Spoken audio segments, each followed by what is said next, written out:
Hi everybody, Cynthia here. I'm here to share with you how I create my 5-petal roses. I've done tutorials on these before, way back, but I kind of make them a little bit easier. They still take a lot of time and patience, but I'm going to share with you how I make them. Over here, you guys can see I have a centerpiece. Working on a bunch of them. And I'll let you guys see them when they're all done. But anyway, I have a centerpiece here that I created a rosette for. And then around that, I did tulle and handmade all of these roses that you'll see here. And, whoops, sorry. And then up here, I'm just going to move my camera a little bit. Up in here, I have a balloon thing. That I got at the Dollar Tree, the balloon weights, and then some other things. And anyway, long story short, put my camera back, sorry. The color of the roses match the character that I'm doing for the centerpiece.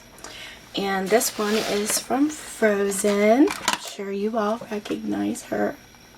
And her colors have yellow and different color blues, and she's actually going to be up in here somewhere, up in the centerpiece. And then I'm doing 2 of those, and then I have of course the Little Mermaid, and that's why I have these colors right here. And it's for a Sweet 16 birthday party, and she loves Disney, so I'm doing 2 of each. I'm doing 2 Frozen, 2 Ariel, 2 Brave, 2 Beauty and the Beast, and 2, I don't know, I have it written down somewhere. I want to say Aladdin. So anyway, the main character that's going in it, I want to match the outfit with the roses. So I've created a bunch of roses. You guys see here. Let you see a close-up. That's what they look like on the side and the bottom.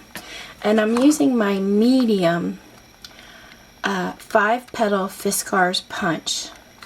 Now, there is a small and there's a large. This is the medium size. And across, if you measure the petals across, it's less than 2 inches.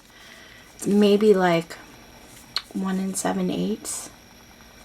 A little less than that. And what you're gonna need is 5 of them. So I punched out 5. You can do 6, but for this particular project, I didn't want them fully bloomed. I wanted more of a bud type rose. So I only did 5. You guys can see here I have a bunch of them already made up for my next centerpiece. The centerpiece around here, the rosette, takes 3 of each color that I did. So, and then also the leaves that I punched out, I used my Spellbinders Bitty Blossoms die for all the leaves that you see around the centerpiece here. When these get finished, I'll definitely do a video and share it with you. But I just thought I'd share real quick how I create my roses. So I'm going to bend the camera down and zoom in a little bit. Okay, so for 2 of these petals, I'm using my round nose pliers, and I'm just going to take them in here and bend the edges so they look like this. Okay, and I'm going to do that to all the petals on 2 of my punch outs. So here's 1, and then I'm going to do 2, and then we're going to set these aside. I've been making roses for a long time, and this is the easiest way that I know how to create them. And then for these 3, what you're going to do is I use the end of a paintbrush. You could use whatever's easiest, and I kind of wrap the petals around to create a curve in the flower. I do not wet my paper. I don't want to break down the fibers at all when I make the roses. Okay, so your petal should look like this. You're going to do it to 3 of these. When I use my hot glue gun, you guys could use a low temp, would be better so you don't burn your fingers. But I also use a very thin tipped glue gun. Now mine is a hot temp. I picked it up at Hobby Lobby. It's called Sure Bonder, and I'll show you that in a second. Okay, so now I've worked with all of my petals. I have 3 that curl up and a set of 2 that curl like that, and we're going to face those down. This is my hot glue gun. Like I said, it is a high temp, but I love it because it has a very fine tip on it, and this is awesome for creating flowers, and you'll see why in a little bit. But if you can get yourself a low temp, especially if you're not used to working with hot glue guns, it might be better because you won't burn yourself. Less of a chance anyway. So basically what I'm going to be doing is creating my bud first, and I'm going to be doing that by rolling these all in here to look like that. So when I start off, I'm pretty much going to put this in and then fold opposite like this. Pinch it, fold in opposite, and then I'm going to bring the 3rd petal in and I'm going to hold it there into that curl. But I need to add some hot glue. So I'm going to add hot glue on the inside of this petal and this petal with my hot glue gun, and roll this in and this in. So 3 of them in the same time, and I'm going to just hold them together, kind of create that little curl you see there. And that's what it looks like from the side. Now I'm going to put hot glue on this and fold this one in, and then the next one as well. Hot glue, fold that in and this in, and hold it together to form the bud. This is the inside of the bud. Now this next part, these next 2 parts actually are very, sorry I was out of camera. Let me back it up a little bit. I'm a little too close here. These next parts are very important. What you want to do is layer your petals. And what I mean by that is here's a petal here, as you can see. When I add it to this next petal, I want to make sure this petal is centered between the next 2 petals. Okay, so I have my 2 here. I want this petal centered in between these 2 when I glue it. It's very important to stack and layer your petals. It makes a much nicer layered rose. Okay, now I'm only gonna, this is another important part, I'm only gonna add hot glue to the bottom of that petal and push the petal up and kind of pinch it like this at the bottom. Only add glue to the bottom of that petal, push it up, and kind of hold it there on both sides. Like I have both sides of the petal here with my thumb and my finger, and I'm just going to hold them at the bottom. You only want to add glue to the bottom because you don't want this piece smashed together. You want it to start blooming out and forming your bud. Only at the bottom of the petal, and there's a lot of glue in there, pushing it up against, and I'm taking my fingers and pushing it this way towards the center and holding it. I'm kind of pushing against my thumb over here. Okay, we're going to turn it, glue at the bottom, push up, and using these two fingers and pushing against the petal against my thumb over here. And as you can see, we're forming our bud, bottom, and push up. You see how that's forming real nice in there? And that's what I mean by layering and stacking your petals. You want to really take your time and make sure you do that. Because if you put two, if you don't make sure like this piece is centered in between these two petals, you're just going to be flopping a petal on top of the next one. You don't want to do that. You want it in the center so that they look layered when you put them up. Okay, so this petal has to go in between those two. I'm going to add glue to the bottom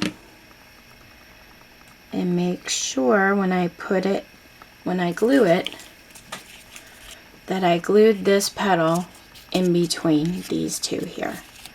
And we're going to do the same thing. Glue at the bottom of the petal, push it up, and push in at the bottom here, the bottom of the petal, against my thumb over here. And you're just going to keep going around and doing that same thing. So you could see the rose is starting to form. And then our next step, we're pretty much going to be doing the same thing, but we're going to be using the petals that we curled with our needle nose pliers, or round nose pliers. And we're still going to stack and layer those petals. So now that we got the inside bud formed, we're going to take this petal and make sure we center it in between these two when we glue it in the center. And make sure we curled our flower here. You want to make sure the curls are aiming down. Okay? Glue this on the bottom. Layer it in between the next two petals. And we're going to do the same exact thing. Glue at the bottom. Push the petal up and pinch the same way. Push. Okay, you see how that curl is starting to form that rose? How it's curled here. Glue at the bottom. Push up. Hold for a minute, glue at the bottom, push up and hold. And you're just going to keep doing that all the way around, and then we have one more step. And like I said, you can, this is personal preference. If you want a bigger rose, you can do 6 layers instead of 5. I only did 5 because I wanted a smaller rose to go around my centerpiece here. But 6 petals look really, really pretty. Okay, now we have our last petal. We want to make sure we layer this petal right in between these two when we glue. So add your glue to the bottom and make sure you center that in between the next 2 petals and push down. And you're going to do the same thing. Glue only at the bottom of the petal and push up. And now you see what I mean. You have your 2 petals here. Let me get my pliers, or my tweezers. You have your 2 petals here, and because we centered it really nice, you have your 3rd petal right in between these 2. And then when you bring this one up, it's going to lay right in between the next 2. And if you don't make sure that you center them when you glue it, they're just going to stack right on top of one another and not look right. Look all wonky and not really like a rose. Okay, at the bottom and push up. And then what I did on my other roses, which I'm going to do to all of them. These do take a little while, by the way. to craft. Especially me, I'm slow at it, but okay, that's our rose. Isn't that pretty? And this is what it looks like from the side. So you can always add a 6th layer and it'll lay down a little more and won't look so high like this, but it didn't really bother me because I was going to be gluing it this way. Like glue this way into my centerpiece. But I did manage to put some sparkle on my roses, and basically I just took my Studio G clear glitter glue and I just kind of rubbed it on the top over a few of the layers here, and then just outside on the petals a little bit here and there, and then you're going to want to let that dry. And that's it, guys. That's the 5-petal rose. If you guys have any questions, let me know. I hope that helps. And like, it does take practice to make these. My first few that I did, I haven't made roses in quite a long time, and the first few I did turned out really wonky, and then I got the hang of it. So if your first 2 or 3 don't turn out perfect, please don't worry about it. Just keep practicing and you'll get it right. I did get this at Joann's. I'm pretty sure they have them at all the craft stores. You could probably find them online as well. And this is the middle size, less than 2 inches. So, okay, if you have any questions, let me know. And also stay tuned because I will be back to share with you how to create these treat bags from, just kind of a sneak peek here, from computer paper, copy paper. So I'll be back to share that tutorial with you in just a bit. Thanks for watching. Take care.